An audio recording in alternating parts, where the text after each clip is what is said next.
Maastikusõidu juures, mis erineb linnasõidust või maantee peal sõidust, on see, et kui tee muutub raskeks, keeruliseks, tehniliseks, siis tasub seista püsti mootorratta peal. Et see annab parema tasakaalu eelkõige.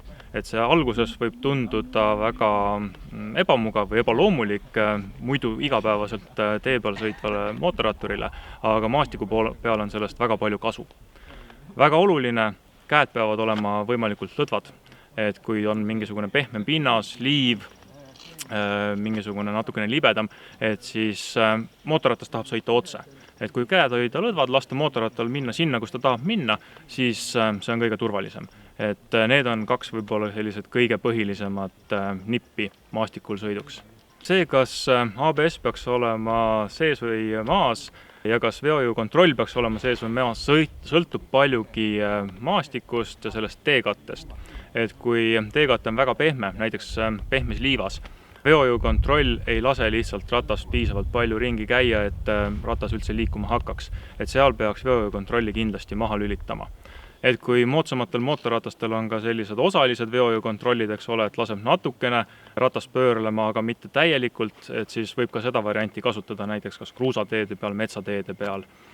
ABS-iga on samamoodi, et kui on väga järsud laskumised näiteks, et siis tasub tagant ABS välja lülitada, siis saab natukene tagumist ratast blokeerida ja selle võrra turvalisemalt mäest alla. Aga kui on kruusatee, lihtsamad metsateed, et siis on turvalisem jätta ABS peale. Aga loomulikult, kui sõitja tunneb ennast piisavalt enesekindlalt, siis saab eelkõige just tagant ABS-i välja lülitada ja kasutada siis tagaratta blokeerumist ka ratta juhtimisel näiteks. Maastikul sõites varem või hiljem sa kukud ikka. Et midagi ei ole teha, et maapind teekate on lihtsalt niivõrd libe ja kui hakata ka oma piire kompama, et kui kiiresti on võimalik sõita, siis varem või hiljem kukkumine juhtub. Enamasti, kuna kiirused on oluliselt väiksemad kui asfaldi peal, siis ei ole sellest ka midagi hullu. Et sellepärast peab mootorrattur endas peas natukene lahti laskma sellest mõttest, et võimalikult pikalt ratta peal püsida või võimalikult pikalt püsti püsida.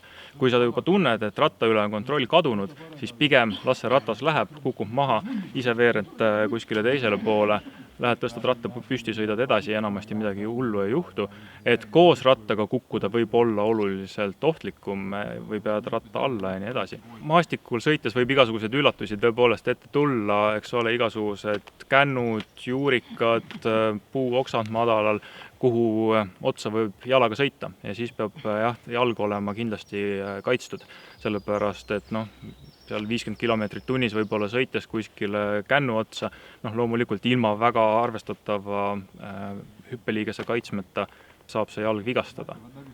Varustuse koha pealt veel võib-olla niimoodi, et kui asfaldi peal sõites on hästi oluline, et varustus oleks hõõrdekindel, et asfaldi peal libisedes peaks see varustus vastu, siis maastiku peal sõites see ehk nii oluline ei ole, aga hästi oluline on, et kaitsmed oleksid korralikult küünannukkide põlvede vastas, et nad ei liiguks sealt kukkudes ära, et oleks see pehmendus olemas, kui kukud. Minu soovitus oleks, et mootorratturil oleks ikkagi enda mootorratta spetsiifiline väike tööriista komplekt alati kaasas. Kui sõita pundiga, mis on alati soovituslik, sellepärast, et kui maastikul juhtub asju, siis pundiga on alati kas või kõige lihtsam, eks ole, mudast välja sikutada ratast, on mitmekesi oluliselt lihtsam kui üksinda. Aga kui midagi juhtub, teised saavad abi kutsuda, saavad aidata. Et sellepärast võib ka pundi peale näiteks varustust jagada, eks ole, et kui ühe ratta peale ei mahu. Aga selline kõige tavapärasem ja eelkõige just rehvi vahetuseks näiteks olulised tööriistad peaksid kindlasti kogu aeg ratta peal kaasas olema.